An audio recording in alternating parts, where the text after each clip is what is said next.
The Triple M Grill Team. Yeah, we received a email here at the Grill Team, and you can get us any time on letters or tweets. Faxes, Grill Team. Post. Carrier pigeon. This young man wants to remain anonymous. He's a 27-year-old tattoo artist who has been for 10 years now. But he's recently left the industry full-time. He is very concerned about the growing trend amongst young people these days, which is worrying him. He said young kids, 18, 19, 20, are beginning to get their hands, necks and faces tattooed. And it's becoming more and more prevalent with footballers, singers and actors doing the same thing. He says, look, I know I'll cop some flack from the young, I'll live for the moment type, but I would like to see the legal age of tattoos raised along with the drinking age to 21. Now, I've got a few tattoos on my body. I've never contemplated getting one on my neck or head or face. I've never contemplated that. I have no problem with the people who do that. I think it's their prerogative, it's their body. But I suppose what our anonymous tattoo artist is getting to is the fact that in 10 years' time, when you might have some regrets about it, it's going to be a pretty awful procedure to get rid of them. Anyway, we've got him on the line. As I said, he wants to remain anonymous. But welcome to the Grill Team, buddy. How are you? Good, how are you? Yeah, good. So you've been a tattoo artist since you were 17 years of age? Yeah, I basically left school at a young age, and then I decided that, I always wanted to be a tattooist. It's something that, I remember as a kid drawing all up and down my arms with, pens and textures and all that kind of stuff. And, I was getting tattooed at 16 and, became friends with a tattooist. So I left school and started learning how to tattoo at 17. Obviously, the obvious question is, have you got any neck tattoos or face tattoos yourself? I'm tattooed right down to my fingertips and right up to my chin line. So I'm absolutely covered in tattoos. Well, I suppose the big thing, these days, given the fact that we see so many people with neck tattoos and things like that, we see footballers, we see business people. Really, what's the big deal? Why this drastic step to pull the pin? When I left the industry, I was faced with the prospect of having to find a job. Now, I didn't realise how hard it would be to find a job looking the way I looked. I sort of thought that, tattoos are accepted these days in the workplace. Everyone gets them. But the fact of the matter is they're not. Tattoos are not accepted as people think. It's just a matter of people, all around the country have decided to get it, and they force people to accept it. Kids that are 18 or 19 these days don't know what they want in life. They don't know what they want to do. But you're pulling the pin on your profession, what you do best. Yep. Why do that when, you're not forcing them to get tattoos. They're walking in and they're paying you money. They're saying, please do this for me. Yeah, it's more a moral thing, though. Knowing that this person, may or may not be put in the same situation at some point that I am. You can't be a labourer forever. You can't be, what happens if you need to get a job where you need to look professional or presentable? I know you guys at 18 probably wanted to be footballers, but it's hard for someone that's 18 to sort of sit there and go, well, I know what I'm going to be doing when I'm 30, 40, 50. You can't say that when you're that young. We've had lots of people comment on this already on Facebook and on Twitter. One bloke, Troy, says this. He has a neck and arm tattoo. It's never affected his work opportunities. He's thinking it's more about attitude rather than what you look like. What would you say to Troy? He does make a point, but I've seen it on Facebook as well. A lot of these people that have jobs, I have a neck tattoo in this job. What came first? Did the job come first, or did the tattoo come first? If you're in a job and then you go and you're really good at your job and you know what you're doing and you're irreplaceable as an employee and all that kind of stuff, if you go and get a big tattoo, then they're not going to sack you because they can't find someone to replace you. Whereas if you're going for a job and you're covered in tattoos and the person next to you isn't, it's blatantly obvious. If you had the same skills, you'd probably go for the person without the tattoo. Yeah. What's the crookest tattoo you've ever given to someone? Crookest as in silliest, or... Yeah, probably all of the above. Well, it's hard because, I generally don't do them, but, we've had people come in wanting, one nut turned into a basketball or a soccer ball or, something like that.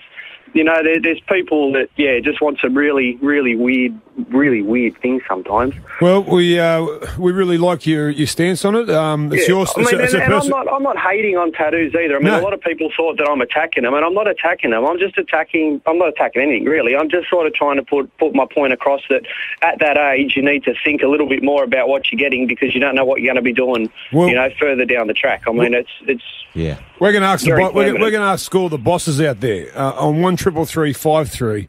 Would you employ a person with a neck tattoo?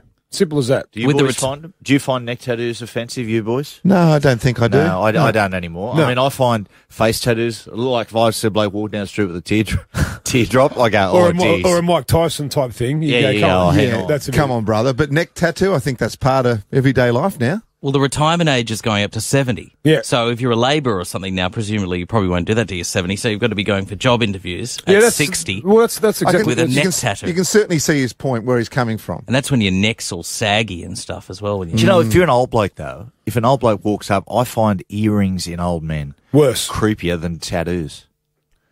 Do you know what I mean? Yeah. It says something. I don't want to say the word, but yeah. 133353. Stop looking at me. Well, you've got that massive tattoo of Snoopy on your hip, so you would never get another job if you show that off. Mark, who has changed his name from Harris Park. Good morning. Hi. Yeah, look, I'm a senior manager at a multinational company, and we work in industrial space, and I definitely believe that would affect the recruitment process over a candidate that may not have a visible tat once they've got long sleeves on. Well, just because they're representing the company, Matt, do you sort of feel that, when you see them in your uniform, that you think to yourself, you don't want them to be a representative of the company? Yeah, I think it's a society thing, but it's definitely a perception piece that I think a lot of the general public share, and in turn, obviously, we have to think about as a business of how our people are representing our brand. Matt, what if they have all the skills you require, absolutely everything? You go, you know what, they're just an A-class candidate. What happens then? Look, generally it's a little bit hard to see all of that in a recruitment process or in a 2 or 3 stage interview process. Yeah. Unfortunately, that generally doesn't get to that point at that period in time. So appearance does matter. All right, thank you, Matt. Let's go to Paul. They had no teeth. G'day, forget that. Paul in Penrith. G'day, Paul. G'day, mate. How you doing? Good, thank you. What do you think? Mate, I'm on the opposite side. I work in a warehouse environment, and I employ people, and I've employed people with tattoos, people without tattoos. Mate, if they've got the skills to do the job and they're capable of doing it, then their personal choice of what they want to do to their body has got nothing to do with me as an employer. Yeah, I think that's what we all agree with, wouldn't we? Do you think in certain jobs and stuff, when you're not actually with the customers, that probably comes into play? Well, I think if you go to a daycare centre and a lady's got a sleeve tat, you go, I mightn't take my kid. Yeah, that's the problem, I think, is MG. Like, I don't have a problem with it. They don't have a problem. The employer might not have a problem with it, but people who come and go and you rely on business with may have a serious problem with it. Okay, let's go to Courtney in Campbelltown. G'day, Courtney. Hey guys, how you going? Hey, how you been, mate? You haven't called for a while. Yeah, been doing a lot lately. Okay. Getting tattoos? What are your thoughts? Well, yeah, actually, I've been getting tattooed for 10 years, so I've got many myself, but I'm a bit of a hypocrite in the sense that when I was managing, I'm not anymore, but when I was, I wouldn't employ someone with tattoos. I just think that if you're going to get one, keep your career and your professionalism in the back of your head while doing so. Courtney, can I ask you a question? When you see a person with a neck tattoo, what does that say to you about them? To be honest, I think they're an idiot. I think I'm one of the very few people around that still believe tattoos are an art, not a fashion statement. Okay. Okay, so you say you've got lots of tattoos. Where are yours? Not all where you can cover them up, are they? If I'm wearing a T-shirt, you can only see one of my 11. Okay, there you go. Thanks, Courtney. Courtney, what's your weirdest tattoo? What do you got? I don't have anything weird because they're all meaningful to me. Oh, sorry, they're art. Do you have any art on your lower back? No, I don't. Okay, just Let's wondering. move to Darren in Manly. G'day, Daz.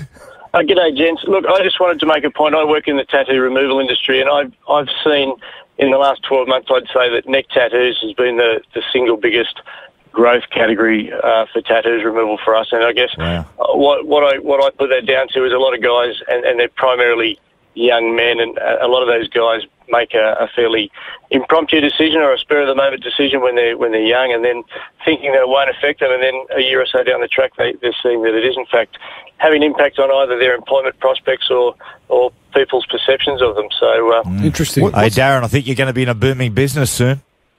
Thanks, Matty. Absolutely, I think so. Dan, what sort of age group are people coming in now? Is it 35 pluses now? Blokes that have had it done at 20 and now they're getting it done now, they're family men or whatever? Look, there's a few of those, Gus, but the majority of our clients are sub 30.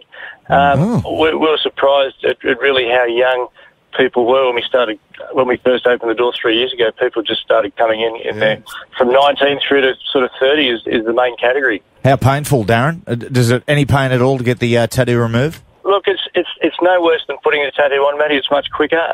There's the devices that chill and numb the area these days that make it a lot more bearable than it was once upon a time. All right. Okay. Thanks a lot, Darren. Appreciate it, mate. Thanks, mate. So Courtney touched on a good point. Most of them are, they consider them art, people who get, tattoos all over them. It's the ones that just get impromptu ones on a night on the drink or something on their neck, I suppose, which are the ones that be most affected by it. I don't have any dramas with anybody with a tattoo. It's all about the person, not what they've got on them. Art's different things to different people, though. I can look at a painting and think it's great, and MG can think it's disgusting. Well, I look at MG's tattoos, and they make sense to me. It sort of fits who MG is. If you walk into, does anyone know if you walk into a tattoo parlour at 11 o'clock at night and had a couple of beers, does the tattoo artist have any way of saying, you know what, mate? They're not supposed to. They're not. They're not supposed to. No, you've got to be. It's painful to get a tattoo, so you've got to. A couple of times I've had tattoos. I've had a few beers beforehand just to numb the pain a little bit, but the tattoo artist should say, "Sorry, mate, come back when you're sober." I've never been paralytic. I've never been blind. You got to be in a fit state of judgment. You're not supposed to walk in there and be actually blind. And then so you must have been paralytic when you got your tattoo on your hip. Oh, is that a tattoo or just that's a mole? That's a birthmark, isn't it? I had £8 left, and it cost £5 to get this particular tattoo. But there's 5 of us that got it, so it means something to me. The Triple M Grill Team.